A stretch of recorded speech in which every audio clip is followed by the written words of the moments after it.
स्वागत है आप सभी का हमारे चैनल पर। देर ना करते हुए चलिए जानते हैं बिहार झारखंड की ताजा और बढ़ती खबरें। इसके साथ ही हम आपको यह भी बताएंगे कि भारत सरकार ने किन किन नई योजनाओं को लागू किया है। महिलाओं को मैया सम्मान योजना की राशि कब मिलेगी, गरीबों को पक्का घर बनाने के लिए 1,50,000 रुपए कब मिलेंगे, इन सभी योजनाओं के बारे में हम आपको विस्तार से बताएंगे। तो बने रहिए हमारे वीडियो के साथ। वीडियो को लाइक करके चैनल को सब्सक्राइब कर दीजिए ताकि हमारी सारी खबरें सबसे पहले आप तक पहुंच सके। और हमें कमेंट में जरूर बताएं कि आप यह वीडियो किस जगह से देख रहे हैं।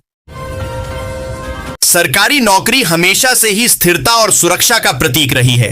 इसका एक बड़ा कारण रिटायरमेंट के बाद मिलने वाली पेंशन की व्यवस्था है। लेकिन जब नई पेंशन योजना यानी एनपीएस लागू हुई तो कर्मचारियों में असुरक्षा की भावना बढ़ गई। नई योजना में पेंशन की राशि निश्चित नहीं होती और यह बाजार के उतार चढ़ाव पर निर्भर रहती है।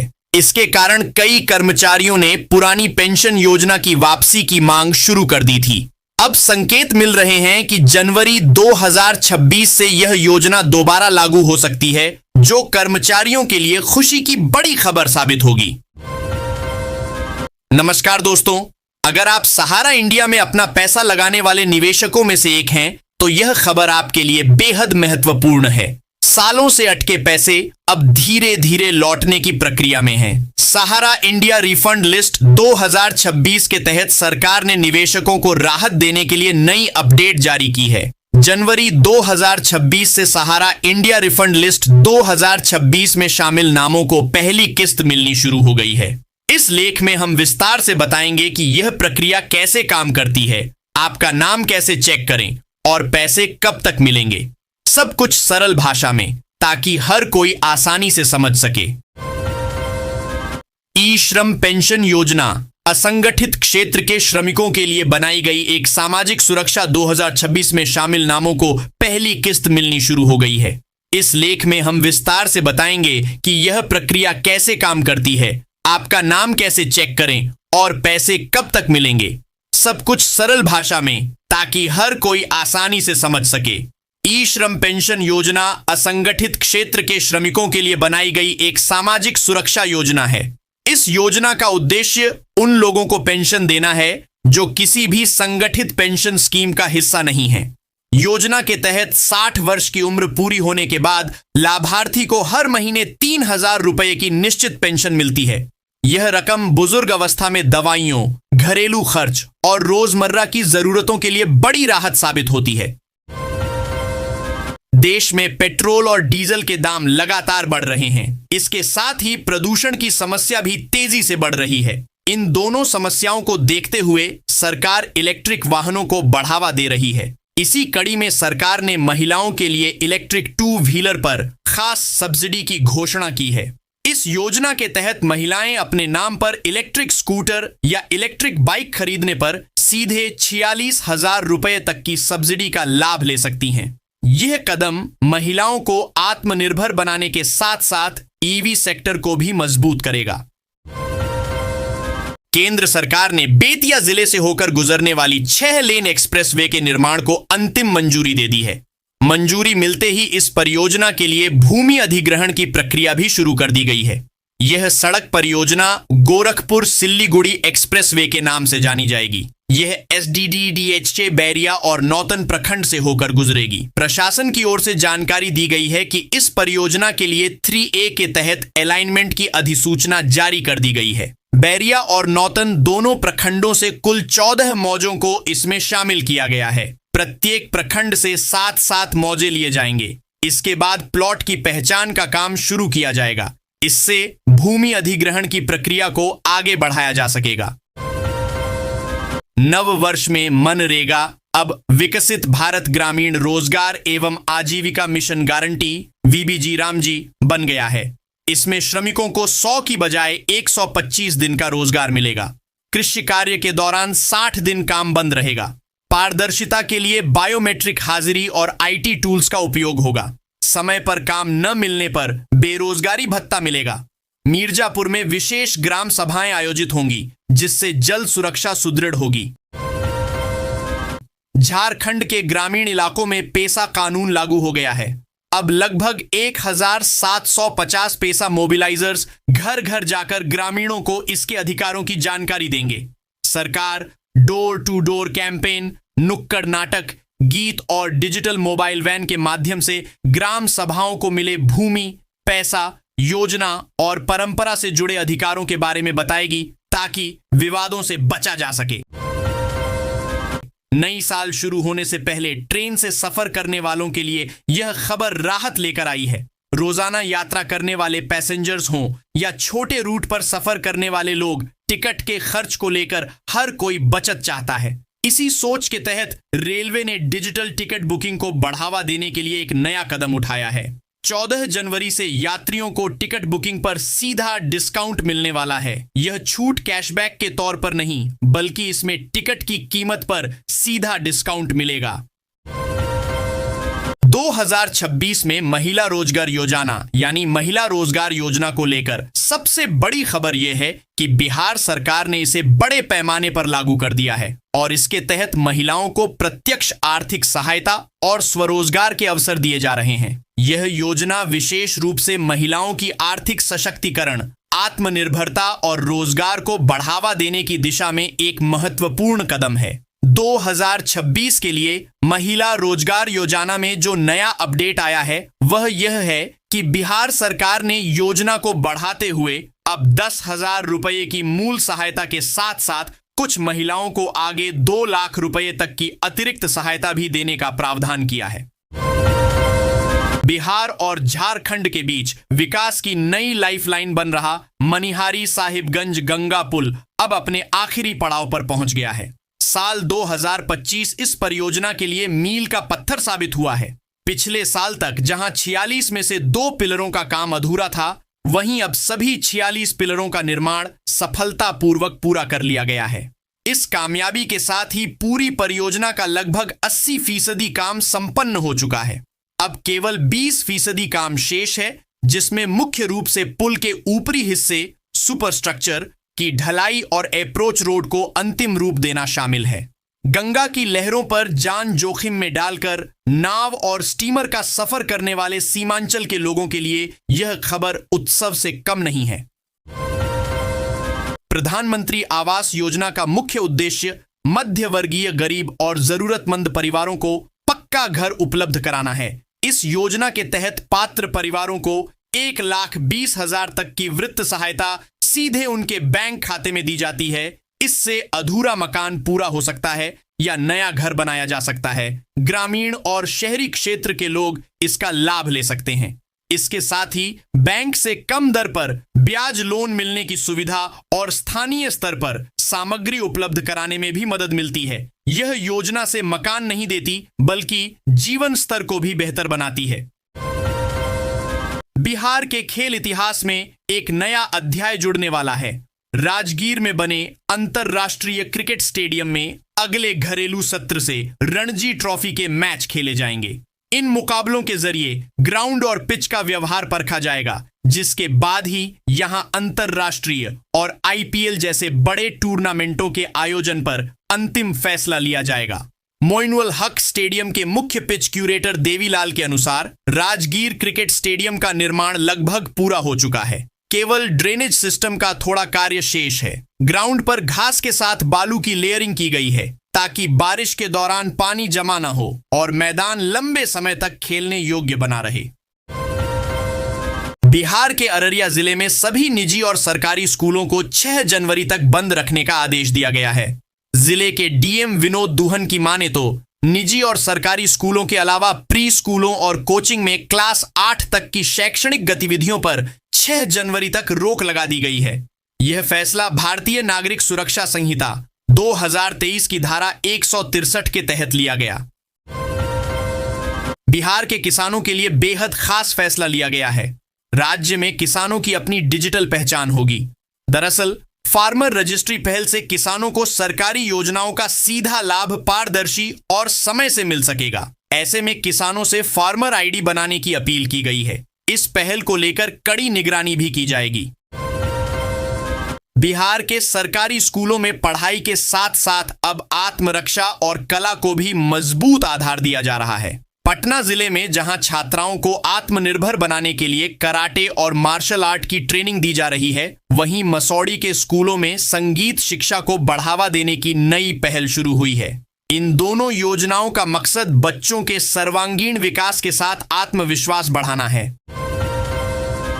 नए साल में पटना के लोगों को बड़ा तोहफा दिया गया। जिले में 5 स्टार होटल का निर्माण होने वाला है।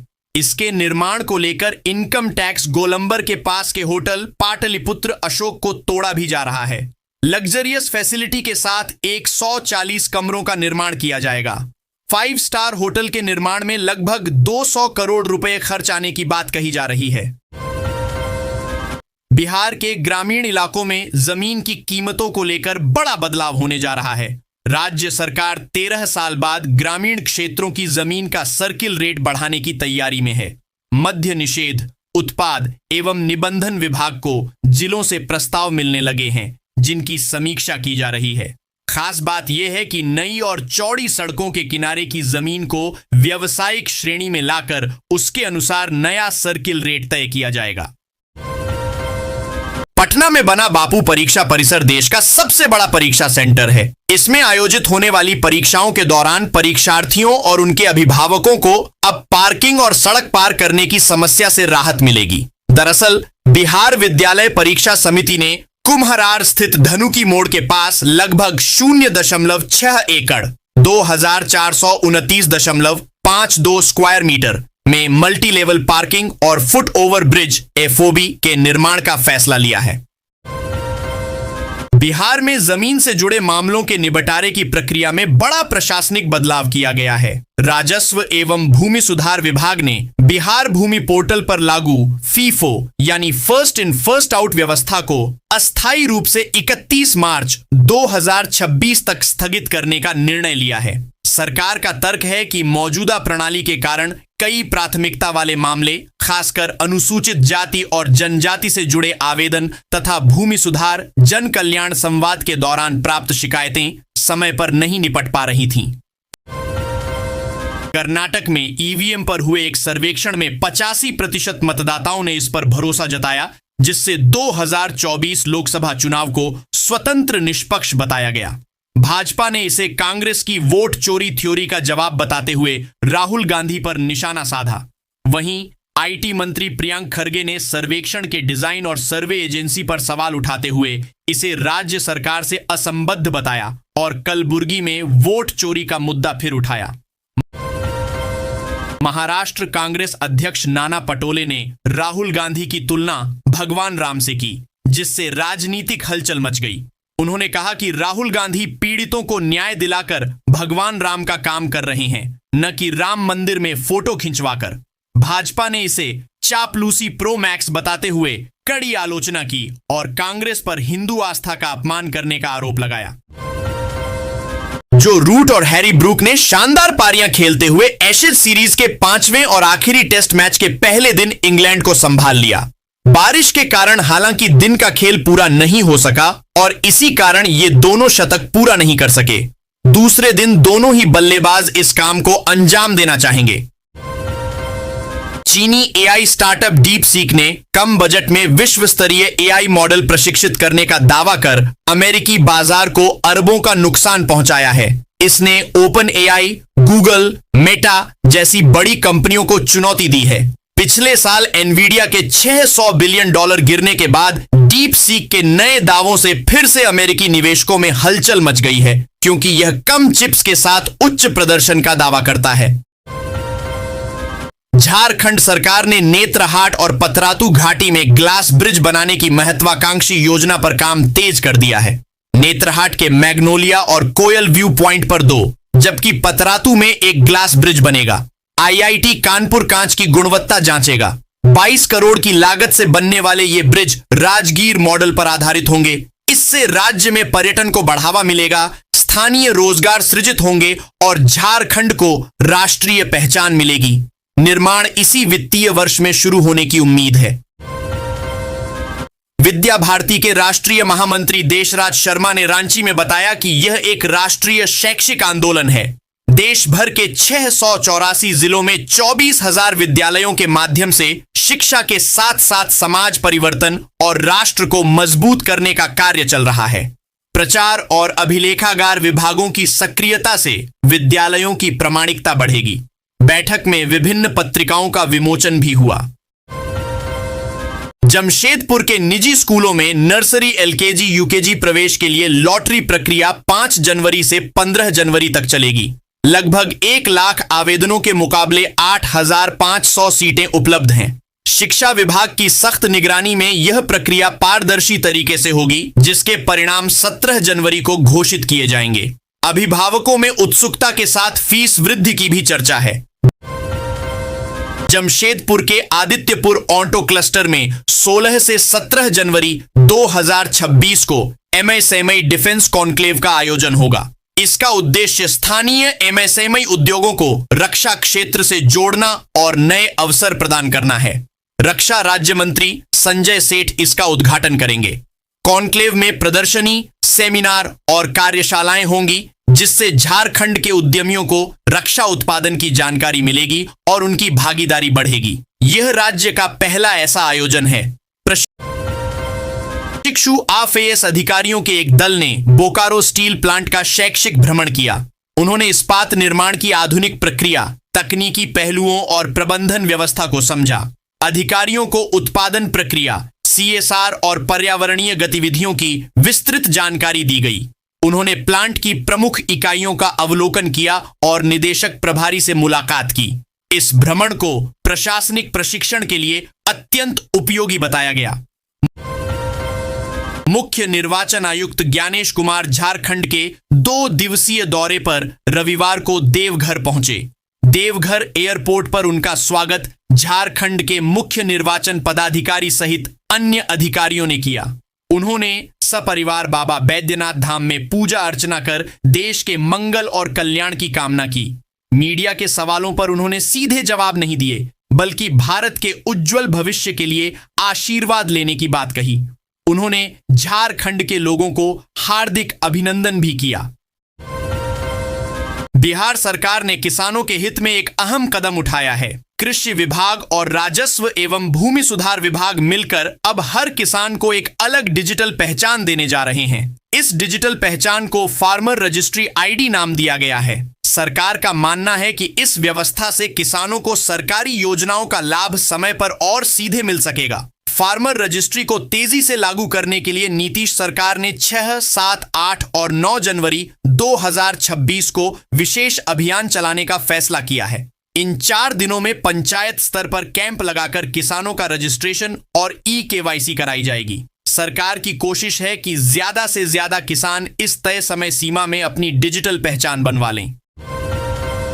राज्य के युवाओं को डाकघरों से जोड़ने और पढ़ाई के लिए बेहतर माहौल देने के उद्देश्य से बिहार में जल्द ही 5 जेनजी डाकघर खोले जाएंगे। ये डाकघर पूर्वी भाग, उत्तरी भाग और गया क्षेत्र में स्थापित किए जाएंगे। मार्च महीने तक भागलपुर और मुजफ्फरपुर में 2-2 जेनजी डाकघर, जबकि गया में 1 जेनजी डाकघर खोलने की योजना है। जेनजी डाकघरों का मकसद युवाओं को आधुनिक सुविधाओं से जोड़ना है, ताकि वे पढ़ाई के साथ नई तकनीक का इस्तेमाल कर सकें और प्रतियोगी परीक्षाओं की तैयारी कर सकें। यहां युवाओं के लिए पढ़ने, लिखने, चर्चा करने और सीखने का अनुकूल माहौल तैयार किया जाएगा।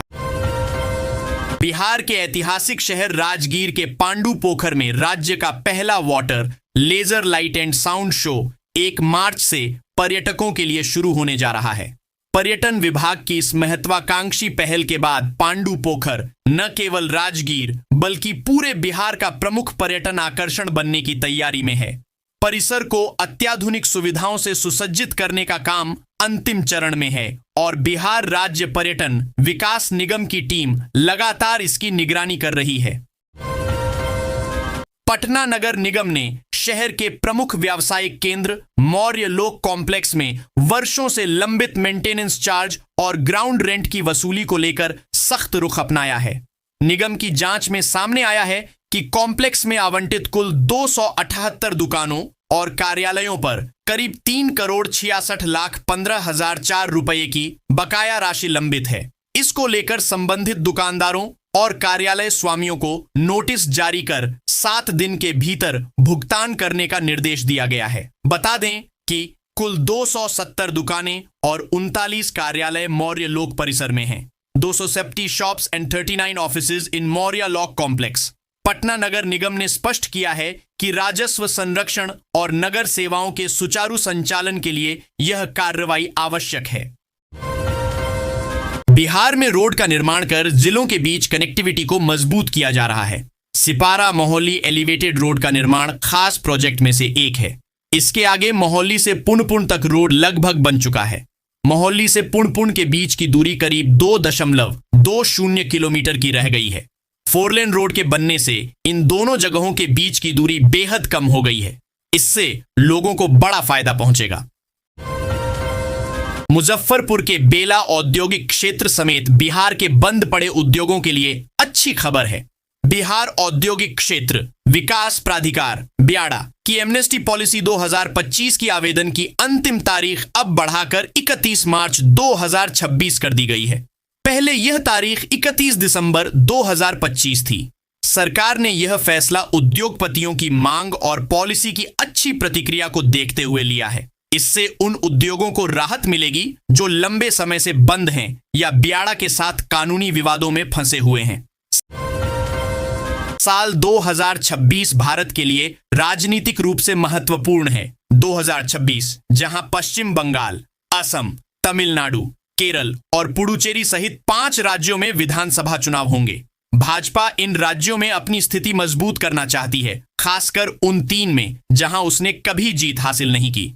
वैश्विक स्तर पर भी बांग्लादेश, नेपाल और इजराइल समेत 36 से अधिक देशों में आम चुनाव होने हैं जो अंतरराष्ट्रीय राजनीति को प्रभावित करेंगे।